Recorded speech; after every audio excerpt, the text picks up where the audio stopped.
Iyi ni radio BBC Gahuza miryango. Ivuga i Londres kuri metero 19, 25, 31 na 41 ku mirongo ya FM mu karere k'ibiyaga binini no kuri internet kuri bbcgahuza.com.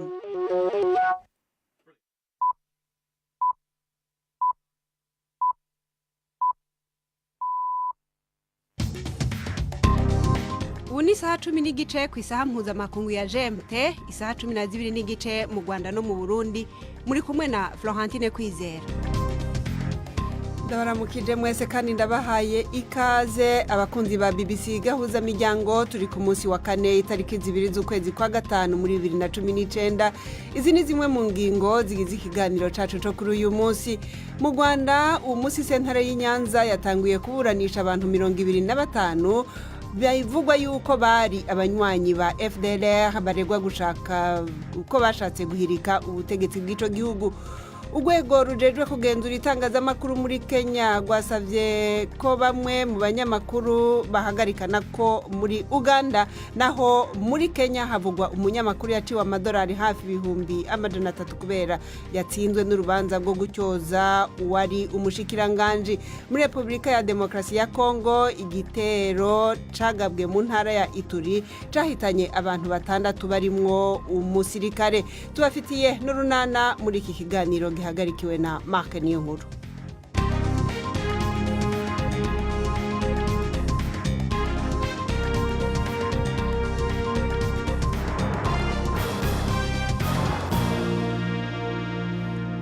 Amakuru yacu mu buryo burambuye tuyahere muri Leta Zunze Ubumwe za Amerika, aho ukuriye abademokrate mu mugwi w'inama nshingamateka ijejwe kumviriza ibirego muri ico gihugu yavuze yuko basigaje rimwe gusa guhamagaza umushikiranganje w'ubutungane William Barr atabitaba bagafata yuko yasuzuguye iyo nteko. Ivyo Gerald Needler yabivuze mu ijambo ryiwe inyuma yaho Bwana Barr yankiye gushikiriza uwo mugwi urwandiko rwuzuye rwatunganijwe na Robert Mueller ku kibazo cyo kwivanga ku Burusiya mu matora yo muri Leta Zunze Ubumwe za Amerika hari muri 2016. Bwana Barr ntiyaje n'imbere y'uwo mugwi wari wamutumye ko kugira ngo yisobanure ku buryo yashikirije icegeranyo categuwe na Robert Mueller. Aba Republike ku ruhande rwabo bagaragaje yuko bafashe mu mugongo William Barr, bakanegura ukuntu yatumwe ko kugira ngo abazwe n'abanyamategeko bakoranye n'abashingamateka. Urwego rujejwe kugenzura itangazamakuru muri Uganda rwategetse ibigo vy'itangazamakuru 13 birimwo za televiziyo na radio guhagarika abanyamakuru barimwo nabo mu buyobozi, bakaba bagirizwa yuko bananiwe kubahiriza urugero rubereye rw'ubunyamwuga mu bikorwa vyabo. Ico kigo kigenzura itangazamakuru muri Uganda mugabo ntikidomu rutoke ku makosa abanyamakuru bakoze, ariko bikekwa yuko koba ari ugufatira ku nkuru bakoze yihagarikwa ry'umushingamateka Bobi Wine n'ibindi vyakurikiye bijanye n'imyeyerekano. Inkuru ya Will Ross mwishikizwa na Ivete Kabatesi. Akanama gashinzwe kugenzura itangazamakuru muri Uganda gatangaza ko amaradiyo na za televiziyo bigomba guhagarika abakozi 39 mu gihe cy'iminsi 3. Iryo tegeko rije nyuma yaho Bobi Wine yongeye kugarukaho cyane mu bitangazamakuru bya Uganda. Uwo muhanzi ukunzwe cyane akaba n'umushinga amateka wo ku ruhande rutavuga rumwe n'ubutegetsi. Abayobozi ba Uganda basa n'abashaka ko yibagirana, bacecekesha ibinyamakuru no kubuza ibitaramo bye bya muzika. Gukundwa cyane kwa Bobi Wine n'urubyiruko rwa Uganda ni ikibazo kuri Perezida Yoweri Museveni ushobora kuzongera kwiyamamaza mu 2021 nyuma y'imyaka 35 agiye ku butegetsi. Tuje muri Venezuela ahakomeza kuvugwa ikibazo cyo gukiranira ubutegetsi hagati y'abategetsi bakuru muri leta, aho impari hagati y'abanyepolitike zigeze ku musugira gatatu. Umushikiranganje wo kwivuna abansi Vladimir Padrino yabonetse iruhande ya perezida wiwe Nicolas Maduro yiyemeza kumushigikira. Nayo intumwa idasanzwe ya Venezuela muri leta zunze ubumwe za Amerika Elliot Abrams yongeye gusobanura yuko uwo mujenerali yari umwe mu bantu batatu bari mu biganiro by'abatavuga rumwe na leta byo guhuza abatavuga rumwe na leta byo gusubiriza Maduro. Bana Abrams nta kimenyetso yatanze, mugabo yemeza yuko Uburusiya na Cuba byafashije Maduro kuguma ku butegetsi. Hirya y'ejo uwo batavuga rumwe Juan Guaido yasohoye video yemeza yuko ashigikiwe na bamwe mu basirikare. Naho biruko mugabo General Padrino amaze kuvuga inshuro kabiri kose yemeza yuko ashigikiye perezida wiwe Nicolas Maduro. Tugaruke mu karere mu Rwanda, urugereko rwihariye ruburanisha imanza z'iterabwoba rwatanguye kuburanisha abantu 25 barimo abagore batatu baregwa gushaka guhirika ubutegetsi. Abo bantu bavugwa ko bari mu bagwanyi b'umutwe wa FDLR bafashwe mu mwaka wa 2017 baregwa kwinjiza ibigwanisho mu gihugu cy'u Rwanda bivuye muri Kongo no gushakisha abayoboke bo kwinjiza mu gisirikare no kusanya amafaranga yo guterera muri uwo mutwe wa FDLR. Ni inkuru tubaza Jean-Claude Mwambutsa. Abaregwa 25 bigaragara ko ari urubyiruko, ariko hari nabo bona bageze mu zabukuru. Baregwa ibyaha 7 birimo kurema umutwe w'abagizi ba nabi, kuba mu mutwe w'iterabwoba no kwinjiza mu gihugu intwaro rwihishwa. Baregwa kuba abayoboke b'umutwe wa FDLR cyangwa wa RNC. Ubushinjacyaha bwemeza ko yari ifite umugambi wo kugaba ibitero mu Rwanda. Aba kandi bashinjwa kwamamaza ibihuha mu gihugu bigamije gutera icyoba mu baturage. Ngo babwiraga abaturage kwegeranya ibiribwa n'amazi byabatunga igihe kirekire, kuko bemeza ko mu Rwanda hagiye kwaduka intambara izahitana abantu benshi kandi ko nta muturage uzashobora gusohoka mu nzu. Ubushinjacyaha bavuga ko bamwe muri bo binjije intwaro mu gihugu mu buryo butemewe, ndetse ngo hari n'abazifatanywe zibitse mu mazu yabo. Uretse kwinjiza intwaro, ubushinjacyaha bwemeza ko batatu mu baregwa baturikije ibisasu bya grenade mu gace ka Bugarama kari ku mupaka Rwanda rusangiye na Kongo. Ibi bitero byahitanye umuntu umwe, ngo babifashijwemo n'abarundi batatu bisubiriye iwabo ibisasu bimaze guterwa. Umutwe wa FDL ngo washaka kwerekana ko ufite imbaraga kandi ko unafite abayoboke mu gihugu. Umwe mu bategarugori bakurikiranywe niwe wabimburiye abandi kwiregura. Rose Mukamurenzi yemeye ko amenye umugambi wo kugirira nabi ubutegetsi ariko akawuhishira. Yemeye ko yacumbikiraga abantu bavuye muri FDLR ariko ko yateye twatsi icyifuzo cyabo kimusaba kuyiyoboka. Uru rubanza ruje rwiyongera ku zindi ziswe iziterabwoba zikomeje kuburanishwa n'urugereko rwa Nyanza. Urundi narwo rutararangira ni urukurikirana abayoboke 11 b'ishyaka FDL inkingi. Mu byo baregwa nabo harimo imikoranire hafi n'umutwe wa FDLR ishinjwa kuba mu mugambi wo gushoza intambara mu Rwanda. Hakujya muri Republika Iharanira Demokarasi ya Kongo, abitwaje ibigwanisho bagavye igitero ku kigwati co mu buseruko bw'ico gihugu, bica abantu 6 barimwo umusirikare umwe, abandi baharugwa mu mirongo bikekwa yuko boba barafashwe ingwati. Ico gitero cagabwe ku kigwati ca Shabi mu ntara ya Ituri. Ni inkuru ya Poli Muzaria mushikirizwa na Mark Niyonkuru. Umutekano wagarutse mu karere ka Chabi kuri uyu wa kane. Abanyagihugu batanguye kugaruka buke mu mihana bari barahunze. Ku wa gatatu mu gitondo ako karere ko mu ntara ya Ituri karatewe n'umugwi w'abantu bitwaje ibigwanisho.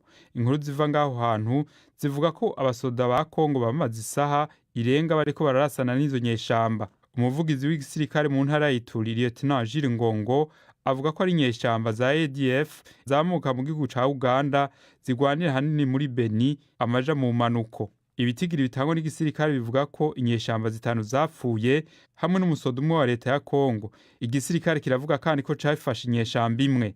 Umwami w'akarere ka Chabi Babumba Kambu yavuze ko abantu barenga 30 babuzwe irengero, ati kumbure baranyurujwe n'izo nyeshamba. Kuva mu mwaka wa 2014 izo nyeshamba ziva muri Uganda za ADF zigizwe hanini n'abari mu idini rya Islam ziragirizwa ko bazimaze kwica abantu barenga 1000 mu karere ka Beni. Haraheze indwi nkeyi bubaye ubwa mbere intagondwa zigendera ku murongo kaze w'idini rya Islam zemeye ko zagize uruhara mu gitero cabaye muri ako karere. Isaha imwe irabura iminota 21 i Bujumbura ni Kigali. Iyi mwumva ni BBC Gahuza Miryango.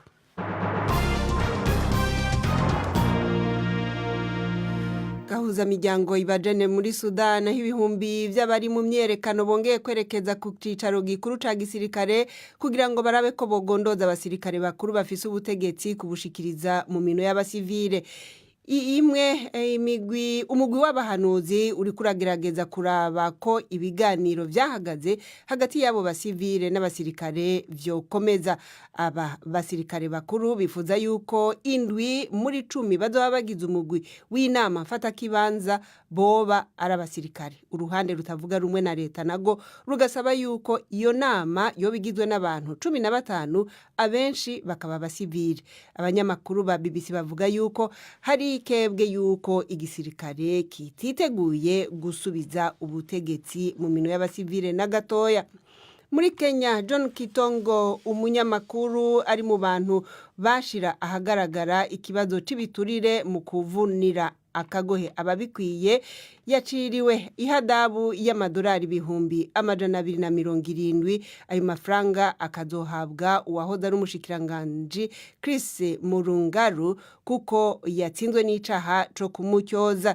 Iki caha caturutse ku kirego cerekeye amasezerano leta ya Kenya yagiranye n'ishirahamwe Anglo Leasing.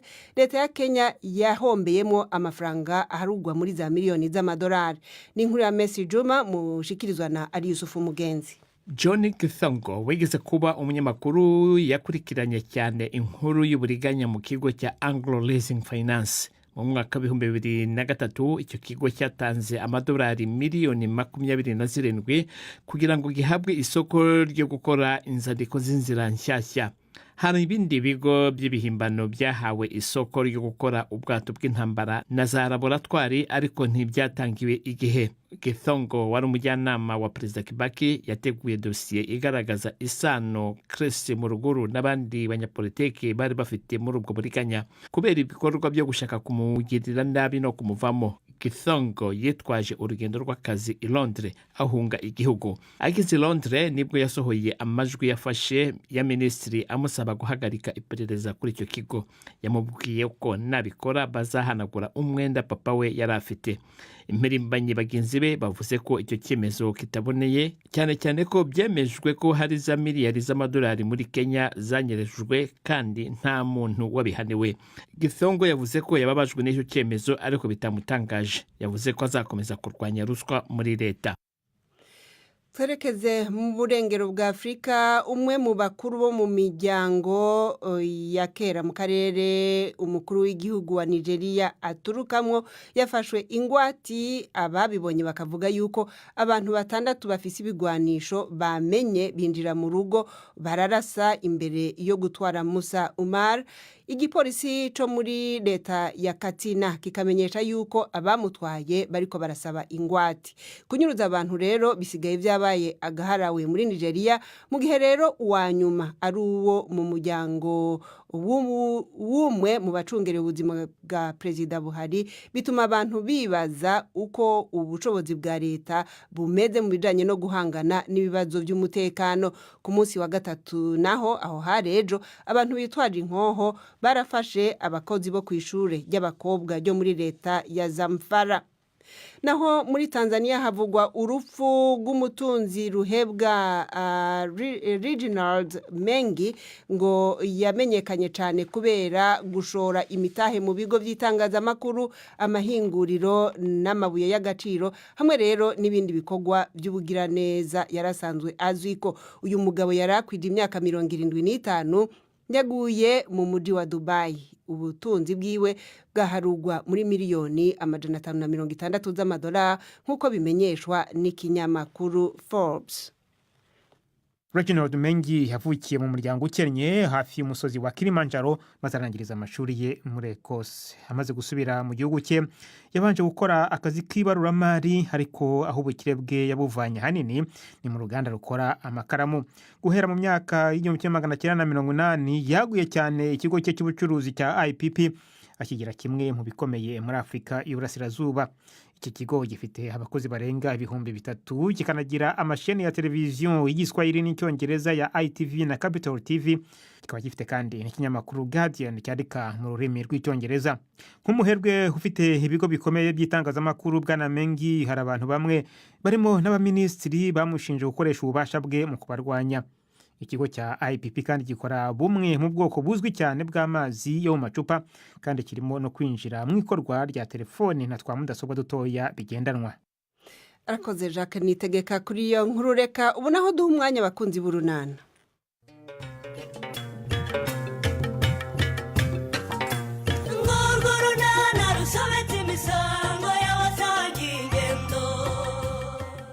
Sori nakomeje urugamba rwo kuvuza umuvandimwe we ariko ntibimworoheye. Hagati aho ikibazo cyatumaga Mutesi adasubira ku ishuri cyakemutse. N'urunana. Ngaho nimumbwire kashi ko zihari niki twakurikiza. Umva ubu ngiye kugura imyenda mishya y'ishuri ndagura n'agakapu. Umva mbese Mute ntabwo twagurishije nkango dukemura ibibazo byawe byose kandi wenyine urumva. Erega hari n'ibindi bibazo dukeneye gukemura Mute. Yes, niyo mpamvu nagira ngo tubanze nyine turebe ibyihutirwa, turebe amafaranga bigomba gutwara, sibyo? Ibitihutirwa tubyiyorere rwose kuko tugomba no kugira amafaranga dusagura tukaba twayashora mu bikorwa byunguka. Yego nibyo rwose. Ariko rero reka nse nk'uwisubiraho. Reka dufate ikibazo cya Mutesi nk'ikibazo kiri mu byihutirwa. Ibyo ndabyumva. Ariko nanone ibibazo afite byose siko tugomba kwifata nk'ibyihutirwa. Nyine ubwo rero agomba kugura imyenda y'ishuri n'amakayi n'agakapu keza. Yego rwose. Nkeneye no kugura imyenda ariko wagiye wihangana Mute. Nkeneye indi myenda yo kuzindukana rero. Ngaho nawe nyumvira Beni. Aha none se Mute ubu ngiye koko iyo ndebye ubona ntakeneye indi myenda we. Ubuse nanjye nsaba amafaranga yo kugura indi myenda mishyara. Yewe ubuse Sori hakorwa iki rero? Uko biri kose rero ukurikije uko maze kubikubwira urumva ko uriya mupfumu ari umuhanga byose yabivuze pe. Urumva rero ko ari ngombwa nyine gutanga ayo mafaranga kugira ngo aduhe intsinzi. Ariko mana yanjye we ati hari igitero cy'abagore bari kwiruka inyuma y'umugabo wanjye cyane rwose. Ariko se buriya nta zina ry'umugore yavuze ngo tumenye uwo ari we? Oya ibyo sinabibajije ariko nyine nabyo wabashaka rwose yabamenya bose ndetse. Gusa rero nkurikije amafaranga yakwatse ndumva bihenze Sori. Yego birahenze ariko nyine icyangombwa nuko gukemurira ikibazo. Ariko wa mugani niyo yaba miliyoni ariko ibibazo bigakemuka di. Ngaho amafaranga rero nsubireyo. Iyi n'ubundi niyo nari nkuzaniye. Yazane nitegure ngende sha ariko ukuntu ari kure. Ariko rero wagenda wagira ibi bintu nuko bigira ibanga ntihazagira umuntu ubimenya, yewe habe na papa ntazabimenye. Ndakuzi. Ubwo nige wigisha kugira ibanga koko Budensia? Sinshaka ko hari umuntu ubimenya. Ariko tekereza bigeze kuri Filipo koko Sori. Tekereza nawe uko byagenda. Birumvikana rwaba rusenyutse icyo twaharaniraga ntitube tukigezeho. Nuko rero ibanga ritugumemo dore ni irya babiri.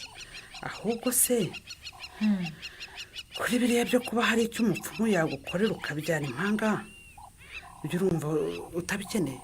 Umva sha ubwo se urumva nabyanga. Ubwo rero yavuze ko ibyo nabyo ngo bishaka ngo nukongeraho 15,000. Ariko ubu koko wacecetse ubu urarizwa n'iki koko? Ngaho icecekere sibyo? Wicecekere sibyo? Alo? Ninde? Ni Karemera? Yego niwe. Hanyuma Nori. Bite byawe? Ni byiza sha. Uri mu rugo wenyine se sha? Banyokobuja ntibahari? Sha, ubu ndimo nidegembya hano. Ubu hari ubwisanzure bwose. Umva.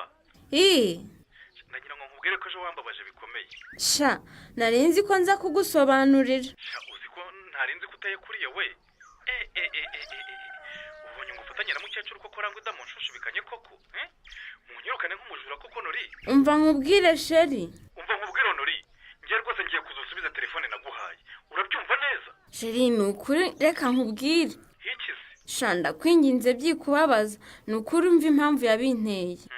Nyine buriya kwari ukujijisha uriya mukecuru kugira ngo atamenye ibyacu. Mbese yumve ko nta bucuti tukigirana. Kubera iki? Iyo namujijisha ari kumva ko njye nawe tugicuditse kandi baranyiyamye bityo akaza kubibwira databuja bakaba banyirukana. Ubwo se byari kugushimisha?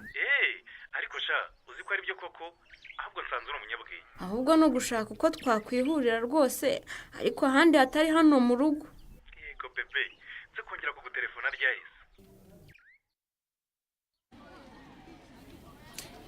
Mugi Karame, wari wagiye he kutagaragaye ku ishuri imbere ya saa sita? sinari mpari. Byari byakugendekeye bite se kutaje kwigisha? Nari nagiye mu rugendo shuri. Reka ye, hehe se? Yewe hari ikigo cy'amashuri namenye ko cyo cyatangije icyumba cy'ikoranabuhanga. Smart classroom. Yego rwose. Mbese kugira ngo nitubitangiza hano ku kigo cyacu nzameze nkaho ntatangiriye kuri zero. Ubwo rero nari nagiye kubaza uko smart classroom iba imeze, ibiba birimo n'uko ikoreshwa. Kagira inkuru. Mbese ko nabonye ari ibintu byiza ra? Reka umunsi mbafite amatsiko. Uzi iyo smart classroom uko iba imeze? Nyine aba ari cya cyumba giteguye neza, gifite umutekano, inzugi n'amadirishya haba hariho bya byuma bya giriyaje zikoze ku buryo nta wasora ikintu cyangwa se ngo agire ikindi kintu yinjizamo. Gisakaye neza ndetse harimo na parafo. Ubwo ni mu rwego rwo kurinda umutekano w'ibirimo. Ubwo nyine haba harimo za mudasobwa. Nka zingahe sera? Iyi ni nyinshi. Ndumva mu cyumba nasuye hari harimo zingahe, ndumva hari harimo nka 30 cyangwa se zirenga. Yewe uzi ko bya bintu bitoroshye. Mbese ko ari ikoranabuhanga kokora. Ubwo harimo na projecteur. Cya cyuma bakoresha berekana amashusho cyangwa ibindi bishobora kurebwa kikabigaragaza ku rukuta cyangwa ku gitambaro cy'umweru biturutse kuri mudasobwa. Ni icyo nyine.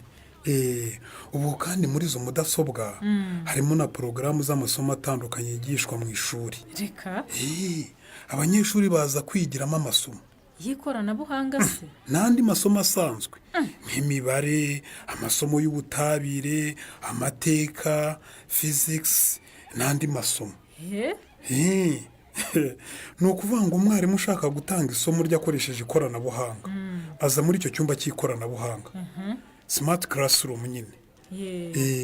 N'abanyeshuri agiye kwigisha iryo somo nyine agafungura isomo agatangira kwigisha abanyeshuri bagakurikiranira kuri ekara. Reka ye umva se kandi gashya bashyizemo n'ikoranabuhanga rya murandasi. Reka nawe harimo na connection ya internet. Yaba umwarimu cyangwa se umunyeshuri ushaka gukora ubushakashatsi araza nyine agafungura interineti agakora ubushakashatsi bwe. Bateye imbere. Niba hari ikintu kinshimishije niyo connection ya interineti. Umva kandi ikigo cy'amashuri gifite smart classroom gihabwa na connection ya interineti, wifi cyangwa se wifi mu cyongereza. Umva icyo kintu cya wifi cyonyine nicyo kinshishikaje kuruta byose, ahubwo batinze kubishyira hano ku kigo cyacu. Sinzongera kugura ama megabyte igihe cyose nzajya mba ndi connected. Sibwo guye mu mutego nko bamwe mu barimu muri icyo kigo nasuye baguyemo. Mutego? Nyine kugira iyo interineti ya wifi kuri icyo kigo umwanya wabo munini bawumara bibereye muri za WhatsApp, Facebook, mbese ugasanga akazi karangiritse. Uzi ko ngo hari n'abarimu bananiwe kurangiza porogaramu zabo ku gihe kubera nyine kwihorera kuri izo mbuga nkoranyambaga. Reka ni akazi kawe rero ni ukubyitondera ukamenya gukoresha ikoranabuhanga mu buryo bukwiye.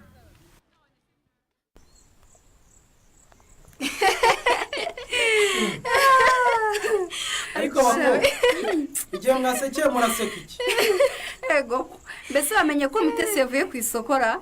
Nabimenye nyine, none se uwo muri kumwe si we? Umva Felicien navuye ku isoko. Nizera ko waguze ibyo wari ukeneye byose kugira ngo ejo uzajye ku ishuri. Nabiguze rwose. Ahubwo se Felicien waje ukareba n'indi myenda yaguze? Okay, yayiguze rero? Yego nayiguze Felicien. ariko Benita aka kajipo nagakunze ni kagufi karanyegereye ni ka bien. umva ni ukuri birakubereye pe. yababa we niko mute ayo mafaranga wapfushirije icyubusa ayahe napfushije ubusa se kandi. yababa we ibi waguze ni ibiki ko? ni imyenda. nta soni ubwo urabona ubwo si ubwo buntu bugutumye witunatunyemo ni ubuki koko? ariko Felicien ubwo we ntushaka gukabya?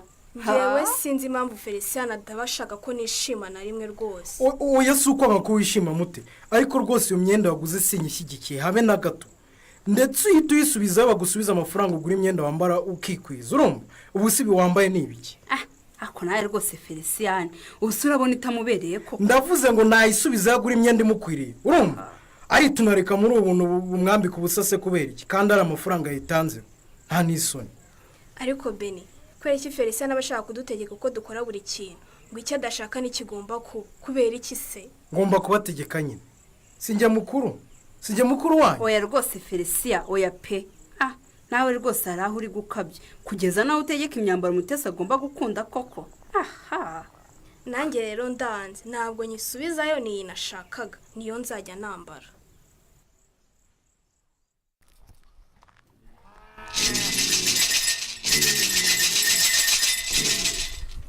abakurambere barasubije ngo ibibazo byawe byose birakemuka. nuko ukeneye umuti w'intsinzi umuti urahari ariko n'uwuhe mutima ugiye kumpa se mubyeyi?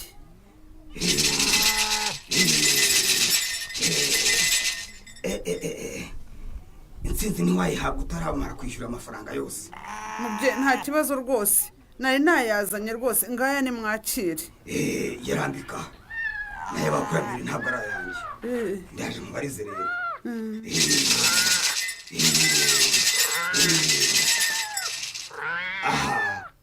aha tega amatwi rero wumve. neza ndabumva rwose. acirira igufa ugende ushyire munsi y'umusego w'umugabo wawe aharambika umutwe iyo aryamye nijoro. urabyumva neza? yego ndabyumva mubyeyi. tega amatwi neza numara kuwushyira ku musego aho yegamira igihe umugabo wawe azaba aryamye azatangira kuvuga arota. urabyumva neza? yego numva atangiye kuvuga mu nzozi rero nawe uzatangira umubaza ibibazo. nzamubaza ibihe bibazo se mubyeyi? uzatangira umubaza uwo mugore bakundana n'uwo ari we umubaza amazina ye n'aho atuye n'icyo akora. yego rwose. hanyuma rero numara kumenya uwo mugore uzagaruke nibwo nzaguha umuti wo kumumwamururaho. urumva? ndabyumva rwose. none se umuti wo gutuma umugabo wanjye yongera kunkunda no kugarura ubugabo bwe mubyeyi? naho ndaje muguhe. nuko rwose. uyu muti rero ngiye kuguha witondere nkaho ukuramo imyenda ukuremo yose usigara uko wavutse. nibyo yikuremo kuko uwo muti ngiye kuguha ndawunyuza mu gitsina cyawe n'igihe uyishyiriramo. mana rero ku muntu ushaka gusohoka se ushaka ko uwo mugabo wawe wongera kugukunda akongera kuba umugabo akagira ubushobozi bwo kubaka urugo rwe nka mbere se? ndabishaka rwose. emera umuti rero. reka rwose nyakubyara reka niba ari ibyo rwose nsubiza amafaranga yanjye rwose sinabivamo. ngo iki amafaranga abakurambere bamaze kwakira ntasubizwa uremera ngo ukorere umuti cyangwa ugende urahitamo iki? sore n'irihurizara ryikura amate ntuzacikwe n'ikiganiro urunana cy'ubutaha. ikinamico urunana mwitegurirwa n'umuryango urunana development communication mukayikurikira kuri radiyo BBC kuwa 2 no kuwa 4 saa 12:45 z'umugoroba. ikinamico urunana kandi mwayikurikira kuri YouTube. kuyigeraho andika ijambo ikinamico urunana official maze utange n'ibitekerezo. uramutse ufite ikibazo cyangwa igitekerezo kandi wifuza kutugezaho watwohereza ubutumwa bugufi bwanditse kuri telefoni igendanwa 0783 18 10 64. mushobora kandi kunyuza ubutumwa kuri paji yacu ya Facebook. kuyigeraho no kwandika ijambo urunana. tubibutse ko tubagezaho ikiganiro gikubiyemo ibice by'urunana twumvise mu cyumweru. icyo kiganiro tukibagezaho ku cyumweru saa 9:30 za mu gitondo na saa 11 z'umugoroba kuri BBC. dusubikiye ikiganiro urunana cy'uyu munsi naho butaha. barakoze abo mu runana nibo basoje ikiganiro cacu cuno munsi imbere yo kurangiza no babwira yuko umugwi w'abademokrate wo mu nama nshingamateka uri mu bajejwe kumviriza ibirego muri leta zunze ubumwe za Amerika wavuze yuko usigaje rimwe gusa gutuma ko umushikiranganje w'ubutungane William Barr atabitavye bagafata yuko yasuzuguye inteko aho bakaba bashaka kumubaza kubijanye n'icegeranyo ca Robert Mueller kuko yivanga ku Burusiya mu matora ya leta zunze ubumwe za Amerika. Iki kiganiro cari gihagarikiwe na Mark Niyo nkuru mwakoze kudutega amatwi.